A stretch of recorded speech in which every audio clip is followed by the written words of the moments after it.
أعوذ بالله من الشيطان الرجيم بسم الله الرحمن الرحيم ويوم يحشرهم كأن لم يلبثوا إلا ساعة من النهار يتعارفون بينهم قد خسر الذين كذبوا بلقاء الله وما كانوا مهتدين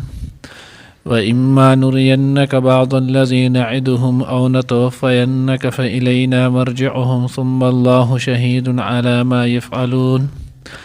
ولكل أمة رسول فإذا جاء رسولهم قضي بينهم بالقسط وهم لا يظلمون ويقولون متى هذا الوعد إن كنتم صادقين. يعني درس के إن شاء الله العزيز सूरत यूनुस पारा नंबर 11 रुको नंबर 5 आयत नंबर 45 46 47 48 सलोर आयतों चने नाग वेले कीगी दिनमख की आयत की चने नाग तेर शलो चेला रब्बुल इज़्ज़त चने नाग पचा बांधे जुल्म न कहीं खो खलक पखपल जानों बांधे पखपल जुल्म कई पकुफर शिरक व बदामल इस्लाम नवज़दे आयत की अल्लाह रब्बुल इज़्ज़त वही چې په ورځ د قیامت د لپاره یو داسې ورځ دی نو هغه ده چې هغه ورځ ته ویل کېږي ورځ د محشر او د دې ټولو خلکو په کې حشر وشي دا ټول خلک به راجمع شي نو چې کله دا ټول خلک راجمع شي نو هغه ورځ باندې به بیا فیصله وشي چې کوم عمل کړی د هغه عمل مطابق چې نو هغه ورته جزا او سزا چې نو هغه میلاو شي نو الله وی یوم یحشرهم په کوم ورځ چې نو هغه د دوی راجمع کړی شي كأن لم يلبثوا إلا ساعة من النهار نو دوی بچنیانو هغه داسې لکه دوی د نه دی پاتې شي مګر یو ساعت یو لمحه چې نو هغه ساعت ویل کېږي چې نو هغه عربی کې چې نو 60 منټه یا 15 نیمه غنټه پورې دوره ټیم ته چې نو هغه ساعت ویل کېږي نو دوی به وایي چې مونږ خو دغه یو ساعت چې نو هغه د ورځې یو ساعت چې نو هغه دنیا کې پاتې شي نو دې کې ځوانه تفسیر دی بعضی حضرات وایي چې نو هغه د دوی به قبر نه چر پاسي او بعض وایي چې نه د دنیا د ژوند تفسیر څه نو هغه تفسیر څه نو هغه مدارک او دغه شان څه نو هغه تفسیر خازن دا وایي چې نو هغه دغه قول نقل کړی امام فخر الدین رازی رحمه الله تفسیر کبیر والا هغه چې اصل مراد د دین چې نو هغه د دنیا ژوند دی چې دنیا د ژوند دی په له لهب کې تیر کړو نو کم په مزو او د الله په نافرمانی کې تیر کړو نو هغه ټول ژوند بدوي ته یو ساعتو 60 منټه په قدر چې نو هغه ښکار شي ولی چې د قبر نه کله خلک را پاسي نو د قبر هغه را پاسېدل شپېلې هغه هیبت او یره بداسي چې په هغه وخت کې هو مسلمانان هم او کافران دی ځوان بچي نو هغه دا خبره کوي نو صحیح ده چې دی به د دنیا د غزون شپېته کاله او یا کاله اتیا کاله سلويخ کاله 50 سورج همي نو د غټول بدوي ته داسې ښکار شي لکه یو ساعت 60 منټه نو گویا په دغه لګ ځوان باندې سړی ولې د خپل آخرت هغه ټول ځوان چې نو هغه خرابې او تباہ کوي بیا الله وی یتعارفون بینهم دی به یو بل چې نو هغه پیژني نو دلته الله پاک وی دی به پیژني نور روایتونه د دې کې راځي چې دی به یو بل نه منکرېږي نه وي نو لاول به شروع کې دغه مخکې مونږ هم څو کرته ویلو د قیامت چې نو هغه مختلف احوال به وي نو چې کله دوی د قبرونو نه راپاسي نو دغه وخت کې به دوی یو بل پیژني یو بل سره تعارف چې دی نو هغه به کېږي لکه څنګه چې خلک بعضې کس ډېر وخت بعد چې نو هغه خلکو سره میلاو شي نو دوی بیا اکثر یو بل نه پیژني او څه داسې چې مسافري وکړي خو دې نو هغه لږ وخت مسافري وکړي او بیا واپس نو هغه زر راشي نو چې کله لږ وخت مسافري وکړي او زر واپس راشي نو دوی بیا واپس کې یو بل چې نو هغه پیژني نو گویا دنیا دا ژوند دی عمر لک سات نو باسل یتعارفون بینهم دوی به یو بل چې نو هغه پیژنې تعارف ود دوی په خپل میز کې چې نو هغه لاوي قد خسر الذين كذبوا بلقاء الله بشک چې نو هغه تاوان کړل آی کسان خپل ځانونه چې نو هغه د الله د ملاقات چې دروغجن کړل یعنی هغه کسان په تاوان کې شول چې کم خلکو دای چې ورځ د قیامت نشته بس د دنیا د ژوند نه د دینه اورسته اخوا چې نو هغه نور څه ژوند نشته یی چې نو هغه اخرت منلو خدای د پاره چې نو هغه عمل تیارې نه کړی دغه کسان چې نو هغه په نقصان او تاوان کې خو خاص کر مراد هغه کافر دي چې کم د قیامت بسولو انکار ول الله به ما کانوا محتدین او نو دی په سم لار باندې یعنی د دې دا کم تک دی کولو د آخرت انکار کولو نو دا طریقه دا لار چې نو هغه د دوی صحیح نه وه. واما نرینک بعض الذی نعدهم نو دې کې نو هغه وسو حضور علیه الصلاۃ والسلام ته تسلی ده. اوس تسلی څنګه نه؟ نو تسلی ده نه دینه مخکې چې نو هغه الله پاک ویلو هغه کسان تاوانیان شول څوک چې د الله پاک ملاقات ورځ د قیامت چې دی نو د هغې یقین نه ساتي دا نه مني. نو بیا خو په کار نه وه انسان ته چې کله د چا طرف نه ډېر زیات تکلیف میلاویږي او د هغه د طرف نه ورته چې نو هغه نقصان میلاویږي اذا او تکلیف ورته میلاویږي نو بیا خلک وایي یا الله د دې کس نه د دې شیز نه چې نو هغه ماتمه کړي د ورته بیا په دعا یا چې نو په دې څه هلاکت وغیره چې نو هغه راولي. نو دوی به هر وخت حضور علیه الصلاۃ والسلام ته او صحابه کرام رضوان الله تعالی اجمعین ته تکلیف رسو. نو د الله پیغمبر زړه کې هم ځکه انسان او د الله پیغمبر هغه مې چې دوی له دې یو سزا ورکړی شي عبرت چې نور خلک د دوی نه عبرت والی او د دوی د اذان موږ د مشو. نو الله خپل پیغمبر ته تسلی ورکړه اما نرینک بعض الذی نعدهم مونږ وجه نو هغه کچره تو وای نه و مونږ وخه یو ته بعضی هغه سزاګانې هغه عذابونه نعدهم چې کم مونږ د دوی سره وعده کوو او نتوفینک فالینا مرجعهم ثم الله شهید علی ما یفعلون او یا مونږ چې نو هغه وفات کوته او بیا د دې چې نو هغه زمونږ طرف ته واپس راتلل نه الله رب العزت چې نو هغه گواه دی په هغه سمانه چې کم دی کوي. تفسیر خازن کې لیکلي دي وایي دې چې نو هغه بیا د قشان تو شولو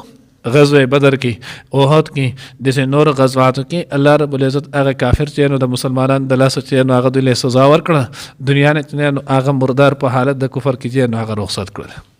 او بیا دغه نه اورستو د حضور علیه الصلاۃ والسلام د وفات نه اورستو چې نو هغه پکې هم ډېر شي چې نو کافرانو ته بیا شکست ملاو شو. اوس دلته نعدهم نو دا چې نو هغه علماء عربیت کم چې لغت عرب باندې نو هغه په عربی باندې ماهر وي دا هغه وي نو هغه وي دا نعدهم دا د وعده یعدون راځي د باب ضربه یضربون خو چې کله د دې مصدر دا وعید راشي کله دې مصدر هغه نو وعید راشي وعده یعد وعیدا راشي نو دا بیا راځي په معنی چې نو هغه د دمکې سره خلک وایي دا وعید دی او دا وعده ده نو دا بیا راځي چې په معنا د دمکې سره چاله دمکې چې نو هغه ورکولو او کله چې وعده یعدو د دې مصدر وعدن راشي نو بیا دا راځي په معنا د وعده سره نو دلته په معنا چې د دې مصدر چې نو هغه وعیدن دی نو ځکه الله وایي وخی به مونږ ته نعدهم کم چې مونږ د دوی سره د وعید وعده کړي کمې دمکې مو چې نه ورکړي ده ولا او نتوفینک فالینا مرجعهم نو مونږ به دې طرف ته چې نو هغه دې به زمونږ طرف ته چې نو هغه واپس راتللی یا به د دې ځای چې نو هغې دې کې هم د قشن لیکلي یا خو مرجع دا مصدر میمی دی نو کله چې دا مصدر میمی شي نو بیا په معنی چې نو هغه د لوټ نه واپس کېدل او کچرته چې نو هغه د ظرف صيغه شي مصدر چې نو هغه ظرف شي نو بیا به چې نو هغه معنی د دې بدل شي بیا به معنی چې زید واپس کېدل د دې دیجه نو هغه سره الله ته ثم الله شهید علی ما یفعلون الله رب العزت بیا چې نو هغه گواه دی په هغه سبانه چې کم دی عملونه کوي. ولکل امه الرسول الله وی د هر یو امت د پاره چې نو هغه یو پیغمبر وي فاذا جاء رسولهم قضي بينهم نو کله چې دوی پیغمبر راشي نو د دوی فیصله چې نو هغه به وکړي شي بل قسط په انصاف سره وهم لا یظلمون په دوی به زره چې نو هغه ظلم ونه شي. سو کرته چې نو هغه د سورۃ بقره نه لتكونوا شهداء علی الناس د هغه زینه چې نو هغه بار چې نو هغه ویلې کیږي. صحیح بخاری مسلم داغه کتابونه چې نو هغه ترمذی چې نو کتاب التفسیر د ټولو کې نو هغه شته داغه روایت مفهوم دادی چې الله رب العزت په نو هغه یو قوم راولي او داغه پیغمبر براولي او بیا به دغه قوم پیغمبر ته چې تاسو دوی ته خپل حق ادا کړو رسالت چې نو هغه زما حکم وترسوله او بیا به د قوم د تپوس کې چې تاسو ته زما پیغمبر زما پیغام چې نو هغه رسوله نو نو دغه شانت نو هغه قوم چې نوح علیه السلام راشي نوح علیه السلام ته الله پاک وی هل بلغت تعالی چې موږ کوم رسالت درکړو تا د قوم ته دا رسوله هغه به چې او الله ما ستا پیغام دې ته رسوله قوم برا اوغتلی شي تاسو ته نوح علیه السلام چې نو هغه پیغام در رسوله زما وحدانیت ته بیان کړو نو دوی به انکار وکي دوی به چې موږ ته الیاذ بالله نوح علیه السلام اس دعوت نه درکړې موږ ته ستا پیغام نه در رسوله حالانکه 9.5 کاله په خوله یادېږي 9.5 کاله په خوله باندې یادېږي. مونږ خپل بچي ته خپل شاګرد ته خپل خاص کس ته چې هم یو 3-4 پیرې د مازه یاد یو نو هغه نیک کار وای او بیا نه کوي مونږ ځکه خدای دې تبا کا خپل کار کوه. 9.5 کال نوح علیه السلام دې له دعوت ورکو دوی په ورځ د قیامت دغه باندې نو هغه انکار وکړي. نو چې کله دا وشي نو الله پاک به د نوح علیه السلام نه تاسو وکړي چې آیا تاسو سره څوک گواش دی پدې؟ نوح علیه السلام وای او الله ما سره چې نو هغه د محمد رسول الله صلی الله علیه وسلم او دغه امت چې نو زما سره گواه دی پدې. نبی رسول الله والسلام امت براشي دی به گواهی ورکړي او الله نوح علیه السلام د خپل قوم ته 9.5 کال چې نو هغه ستا پیغام رسول نو دوی ورته چې تاسو په هغه وخت کې کم ځای موجود وي چې تاسو دا گواهی ورکړئ. گواه دپاره خو شرط دا دی چې دی به په هغې واقع په هغې ځای نو هغه په کم ځای کې چې کومه واقع شوي دی به هلتې موجود وي. نو تاسو په هغه وخت کې موجود نه وای څنګه تاسو وایئ چې نوح علیه السلام موږ له دعوت راکړی هغه به زموږ پیغمبر موږ ته ویلو زموږ په کتاب کې قرآن کې چې نو هغه موږ ته راغلی او بیا به دوی وایي یا الله که زموږ دا پیغمبر حق او سچ زمون کتاب چې نو هغه حق او سچ قرآن نو موږ په خپل دعوی کې چې نو هغه رښتینی او موږ دا گواهی چې نو هغه رښتینی نه نوح علیه السلام دې ته چې نو دعوت رسول دی. داسې بیا بل پیغمبر بل بیا به نبی رسول الله والسلام د دې چې نو هغه تصدیق وکړي چې او الله دې چې نو هغه پیغمبر نوح علیه السلام دعوت رسول. نو ځکه الله وی لكل امت الرسول د هر پیغمبر د پاره به یو پیغام چې نو هغه د هر امت د پاره یو رسول پیغمبر مې اذا جاء رسولهم قضي بينهم بالقسط نو فیصله وکړي چې د دې په منځ کې په انصاف سره وهم لا یظلمون او په دې بظلم چې نو هغه نشي کولای. داسې باندې چې یو سړی نیکي ډېر کړي او هغه ته ثواب چې نو کم میلاو شي یا یو سړی چې نو هغه ګناه لږ کړي او د ته سزا چې نو هغه ډېر میلاو شي. ويقولون متى هذا الوعد نو کله چې دوی ته دغه پیغام ورکړی شو تفسیر مدارک کې لیکلی دی آیات د نزول لپاره نو هغه چې کله دوی ته دغه وویلی شو نو دوی بیا وی چې سید تاسو د قیامت او قیامت په مخ زوتوي نو په طور د استهزاء سره په طور د استهزاء او د مذاق دوی چې نو هغه وی ويقولون متى هذا الوعد نو دا وعده به کله وي دا قیامت چې نو هغه به کله برپا کېږي دا قیامت چې نو هغه به کله راځي ان کنتم صادقین که چېرې تاسو رښتینی یئ. نو الله رب العزت بیا مخکې د هغې تذکره کېږي خو بیا دا درس اوږدېږي نو انشاءالله دغه ځای پورې نو هغه پوره دی مخکې ورپسې بیا وایم الله دې موږ ته صحیح پوهه نصیب کړي. ويوم يحشرهم او په کومه ورځ چې هغه دوی راجمع کړي یعنی الله کأن لم یلبسوا لکه چې دوی د اڼو پاتې شوي نه دي وخت نه دی تېر کړی الا ساعتا مګر یو ساعت من النهار د ورځې یتعارفون بینهم دو به پیژني یو بل په خپل منځ کې قد خسر الذین بېشکه تاوان وکړو هغه کسان تاوان کې شول هغه کسانو کذبو چې دروغې ګڼلو بلقاء الله ملاقات د الله وما كانوا مهتدین او نو دوی په سمه لار تلونکي نو دوی هدایت موندونکي واما نرینک او که چېرې مونږ وښیو تا ته بعض الذي بعضې هغه یعنی عذاب دا برکټ معنی ده بعضې هغه عذابونه نعدهم چې مونږ واده کوو د دې سره او نتوفینک او یا مونږ ته وفات درکو یعنې تا وفات کو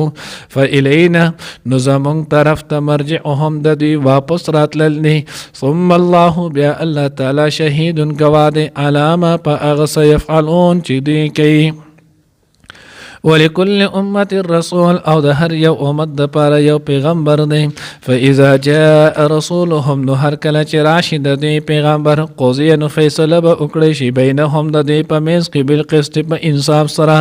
وهم لا یظلمون او په دې به هیڅ ظلم نشي کولی. ويقولون متى هذا الوعد او دوی وایي کله به وي دا وعده ان کنتم صادقین که چېرې تاسو رښتیني یئ.